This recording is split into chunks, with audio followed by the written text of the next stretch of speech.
എല്ലായിടങ്ങളിലും ആവേശം നിറക്കുന്നത് പോലെ തന്നെ ആലപ്പുഴയിലും വലിയ ആവേശത്തിൽ തന്നെയാണ് മോഹൻലാൽ ആരാധകർ. എന്തായാലും നിറഞ്ഞ സദസ്സുകളിൽ തന്നെ തിയേറ്ററുകൾ പോകുന്നതാണ്. വലിയ ആഘോഷമായി തന്നെയാണ് മോഹൻലാലിന്റെ ചിത്രം എല്ലാവരും ഏറ്റെടുക്കുകയും ചെയ്തിട്ടുള്ളത്. ഇപ്പോൾ നമ്മൾ കണ്ട ഒരു കുട്ടി ആരാധകൻ എപ്പോ ഒന്ന് അച്ഛനായിട്ട് കണ്ടോ? എമ്പരെ കണ്ടോ? ഇഷ്ടപ്പെട്ടോ? എന്താ ഏറ്റവും ഇഷ്ടപ്പെട്ടെ? എന്ത് ഇഷ്ടപ്പെട്ടെ? ലാലേട്ട എങ്ങനെയുണ്ട്? കൊള്ളാം. രാവിലെ വന്നതാണോ? രാവിലെ വന്നതാണ്. വേറൊന്നുമല്ല, മലയാളത്തിൽ പൃഥ്വിരാജ് ഒരു ഹോളിവുഡ് പടം എടുത്ത് വെച്ചിരിക്കുന്നു. എങ്ങനെയുണ്ട്? ഒന്നും പറയാനില്ല. കാര്യം വന്ന് കണ്ട തിയേറ്റർ എക്സ്പീരിയൻസ് വേണം കാണാൻ. വേറൊന്നുമല്ല, ഞങ്ങൾക്ക് ആ ഒരു രോമാഞ്ചം മാറിയിട്ടില്ല. കുഞ്ഞുമായിട്ട് നേരത്തെ പുറത്തിറങ്ങി നിൽക്കുന്ന പിള്ളേർ സകലം എണീറ്റ് നിന്ന് കൈയെടുക്കും. ഒരു ഇന്റർവെൽ കഴിഞ്ഞിട്ടുള്ള സീനൊക്കെ ഒന്ന് കാണണം. ഇന്റർവെൽ കഴിഞ്ഞിട്ടുള്ള ലാലേട്ടന്റെ ഒരു മാസ് ഇന്റർവെൽ. ഡയറക്ഷനും കാര്യങ്ങളും ഒക്കെ എങ്ങനെയുണ്ട്? അല്ല പറഞ്ഞ ഈ പടം പറഞ്ഞാൽ മനസ്സിലായി. മലയാളത്തിൽ നിന്നൊരു ഹോളിവുഡ് സിനിമ ഇനി കാണാൻ താല്പര്യമുണ്ടോ? പിന്നെ ഇനിയും ഒന്നും കൂടി ഫാമിലി ആയിട്ട് വരും. ഇതാണ് എല്ലാവരും ബ്ലാക്ക് ഡ്രസ് ധരിച്ചിട്ടാണ് എത്തിയിട്ടുള്ളത് എന്നുള്ളതാണ്. എങ്ങനെയുണ്ട് സിനിമ? ലെവല് പടം, ലെവല് വേണം. ലൂസിഫറിന്റെ അപ്പുറത്തിരിക്കുന്ന പടമാണ്. സൗണ്ട് പോയി. എന്റെ സൗണ്ട് ഇങ്ങനെയല്ല. ആ ഒരു നിങ്ങളുടെ ഒരു എക്സ്പെക്ടേഷൻ ഞാൻ എക്സ്പെക്ട് ചെയ്യുന്നത് എനിക്ക് കിട്ടി. അതിന് മുകളിലാണോ? അതിൽ പോകാൻ പറയാൻ ചിലപ്പോ ഞാൻ ഇതിൽ എക്സ്പെക്ട് ചെയ്തത്. ഇനി ഒരു എൽക്ക് ചെറിയ പടം കൂടെ വരുന്നുണ്ട്. അപ്പൊ എന്റെ ഒന്നും പോയി, സത്യത്തിൽ പോയി. ലെവൽ വേണം. അതാണ് തിയേറ്ററിൽ ഇരുന്ന് ബഹളം ഉണ്ടാക്കിയിട്ട് പലർക്കും ശബ്ദം പോലെ. ചേട്ടാ എങ്ങനെയുണ്ട്? ഫസ്റ്റ് ഹാഫ് ഒക്കെ എങ്ങനെയുണ്ടായിരുന്നു? സെക്കൻഡ് ഹാഫിലാണ് കുറച്ചും കൂടെ നമ്മളെ പ്രേക്ഷകർ എക്സ്പെക്ട് ചെയ്യുന്നത്. നോർമൽ പ്രേക്ഷകർ എക്സ്പെക്ട് ചെയ്യുന്നത് കുറച്ചും കൂടെ സെക്കൻഡ് ഹാഫിലാണ്. ഫസ്റ്റ് ഹാഫിൽ അത്തരത്തിലൊരു മോഹൻലാൽ ഇൻട്രൊഡക്ഷൻ ഒക്കെ സെക്കൻഡ് ഹാഫിലേക്ക് വരുമ്പോഴാണ്. അല്ല, ഫസ്റ്റ് ഹാഫിൽ കുറച്ച് ബാക്ക്ഗ്രൗണ്ട് സ്റ്റോറീസ് പറയുന്നുണ്ട്. ആക്ച്വലി അത് എന്താണെന്ന് പറയാൻ പറ്റത്തില്ല, കാരണം വിഷ്വലി കണ്ടറിയേണ്ടതാണ്. പക്ഷേ സെക്കൻഡ് ഹാഫിലാണ് എക്സാക്ട്ലി ആക്ച്വലി മലയാളി പ്രേക്ഷകർ എന്താണ് എക്സ്പെക്ട് ചെയ്യുന്നുള്ളത് എക്സാക്ട്ലി വരുന്നത് സെക്കൻഡ് ഹാഫിലാണ്. എങ്ങനെയുണ്ട് ഒരു മൊത്തത്തിലൊരു സംവിധാനവും കാര്യങ്ങളും ഒക്കെ എങ്ങനെയുണ്ട്? Super excellent. നമ്മൾ ഫീൽ ചെയ്യുന്ന ഒരു നമുക്ക് കിട്ടിയ ഒരു സെക്കൻഡ് ഹാഫിൽ കിട്ടും. നമ്മൾ യൂഷ്വൽ പ്രേക്ഷകർ എന്താണ് എക്സ്പെക്ട് ചെയ്യുന്നത് നിങ്ങൾക്ക് സെക്കൻഡ് ഹാഫിൽ കിട്ടിയിരിക്കും. ഷുവർ. എങ്ങനെയുണ്ട്? അടിപൊളി.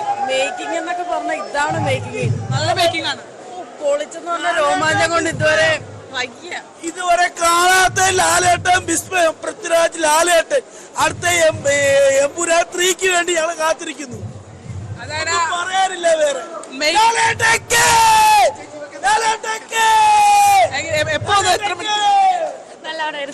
അല്ല നോക്കട്ടെ, എങ്ങനെയുണ്ടായിരുന്നു മേക്കിംഗ്? എങ്ങനെയുണ്ടായിരുന്നു?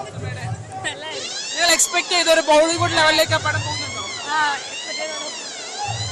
രാവിലെ തന്നെ എല്ലാവരും ബ്ലാക്ക് ഡ്രസ്സൊക്കെ ഇട്ടിട്ട് എമ്പുരാന് പൂർണ്ണ പിന്തുണ നൽകുക എന്നുള്ള ഒരു തയ്യാറെടുപ്പോട് കൂടി വന്നു എന്നുള്ളതാണ്. ആലപ്പുഴയിലെ തിയേറ്ററുകളിലുമൊക്കെ ആ ഒരു ആവേശം നിലനിൽക്കുകയും ചെയ്യുന്നുണ്ട്. എങ്ങനെയുണ്ട്? അതാണ് അത് മേക്കിങ്ങിനെ കുറിച്ചാണ് എല്ലാവരും പറയുന്നത്. കാരണം ഒരു മലയാള ചിത്രത്തിന് അപ്പുറത്തേക്ക് ഒരു ബോളിവുഡ് ലെവലിലേക്ക് ആ മേക്കിംഗ് പോയിട്ടുണ്ട് എന്നുള്ളത് തന്നെയാണ്. ഫസ്റ്റ് ഹാഫിനെ കുറിച്ച് പറയുമ്പോൾ സ്വാഭാവികമായും ആരും ഏതായാലും സസ്പെൻസ് പുറത്തേക്ക് വിടുന്നില്ല എന്നുള്ളതാണ്. എങ്ങനെയുണ്ടായി? നിങ്ങൾ പ്രതീക്ഷയാണോ? സൂപ്പറായിട്ട് പൃഥ്വിരാജ് നല്ല രീതിയിൽ ആ പടം എടുത്തു വെച്ചിട്ടുണ്ട്. 500 കോടി. 500 കോടി ഉറപ്പിച്ചു. മാത്രമല്ലല്ലോ, ഇന്ത്യ മൊത്തം പടം റിലീസാണ്. 500 കോടി ഉറപ്പാണ്. ഇപ്പോൾ ഇതിലൊരു മേക്കിങ്ങിനെ കുറിച്ചൊക്കെ ആളുകൾ പറയുന്നുണ്ട്. ഒരു ബോളിവുഡ് ലെവലിലേക്കുള്ള ഒരു മേക്കിങ്ങിലേക്ക് പോയിട്ടുണ്ട്. അപ്പം തന്നെ ഭയങ്കര നല്ലൊരു സ്ക്രീൻ എക്സ്പീരിയൻസ് ആണെന്ന് പറയുന്നത്. സ്ക്രീൻ പ്രസൻസ് സൂപ്പറാണ്. പിന്നെ നമ്മൾ ഇംഗ്ലീഷ് സിനിമ കാണത്തില്ലേ, ആ മോഡൽ തന്നെ എടുത്തു വെച്ചിരിക്കുന്നത്. നല്ല ഒരു ഫോളോ അപ്പ് ഉണ്ട് പടം. സൂപ്പർ. ഈ പടത്തിനെ സംബന്ധിച്ചിടത്തോളം എമ്പുരാൻ എന്നൊക്കെ പറഞ്ഞൊരു ഹൈപ്പ് വരുമ്പോൾ സ്വാഭാവികമായിട്ട് ഇതിന്റെ ഫൈറ്റ് ഒക്കെയാണ്. എങ്ങനെയുണ്ട് ഫൈറ്റിംഗ് സീനൊക്കെ? ഫൈറ്റ് ലാലേട്ടൻ്റെ ഫൈറ്റ് പറയേണ്ടതുണ്ട്. ലാലേട്ടനും തകർത്ത് പൃഥ്വിരാജും തകർത്ത്. അവസാന ക്ലൈമാക്സിൽ അവർ രണ്ടുപേരും കൂടെ ചേർന്നൊരു ഫൈറ്റ് ഉണ്ട്. പൊളി, രക്ഷയില്ല. പിന്നെ ലാലേട്ടന് മോൻ്റെ ഒരു ഇൻട്രൊഡക്ഷൻ സീനുണ്ട്, അതൊരു രക്ഷയില്ല. എന്തായാലും നമുക്ക് സസ്പെൻസ് ഒന്നും പൊളിക്കണ്ട. എന്തായാലും അവർ പറയുന്ന അങ്ങനെ തന്നെയാണ്. വലിയ ആവേശമുണ്ട്. ഇപ്പോഴും കണ്ടിറങ്ങിയിട്ടും അതിൻ്റെ ആ ഒരു സിനിമയുടെ അനുഭവത്തിൽ നിന്ന് പുറത്തേക്ക് കടക്കാൻ കഴിയുന്നില്ല എന്നുള്ളതാണ് പറയുന്നത്. എങ്ങനെയുണ്ടായിരുന്നു മോനെ സിനിമ? കാണാൻ പോവാണോ? കാണാൻ വന്നു നിൽക്കുവാണ്. ഓക്കെ. അപ്പൊ ഇത് റൈബാൻ തിയേറ്ററിന്റെ ഒരു സാഹചര്യമാണ് ആലപ്പുഴയിലെ ഏറ്റവും പഴയ തിയേറ്ററുകളിൽ ഒന്നുകൂടിയാണ്. മൊത്തത്തിൽ എല്ലാവരും ബ്ലാക്ക് ആണ് എന്നുള്ളതാണ്. ആഘോഷമായി തന്നെയാണ് അവർ ആ ചലച്ചിത്രത്തെ ഏറ്റെടുത്തിരിക്കുന്നത്. മലയാളം എങ്ങനെ പ്രതീക്ഷിച്ചോ ആ ഒരു അവരെ ഒട്ടും നിരാശപ്പെടുത്താത്ത, കാണികളെ ഒട്ടും നിരാശപ്പെടുത്താത്ത രീതിയിലുള്ള ഒരു പെർഫോമൻസ് കാഴ്ചവെക്കാൻ പൃഥ്വിരാജിനും മോഹൻലാലും അടങ്ങുന്ന ടീമിന് കഴിഞ്ഞു എന്നുള്ളതാണ്. ആ ഒരു മേക്കിംഗ് അടക്കമുള്ള കാര്യങ്ങൾ തന്നെ അത്ര മനോഹരമായിരുന്നു സിനിമ എന്നാണ് പറയുന്നത്. എന്തായാലും മറ്റെല്ലാ ഇടങ്ങളിലെയും പോലെ തന്നെ ആലപ്പുഴയിലും വലിയ ആവേശമാണ് എമ്പുരാൻ നിറയ്ക്കുന്നത്.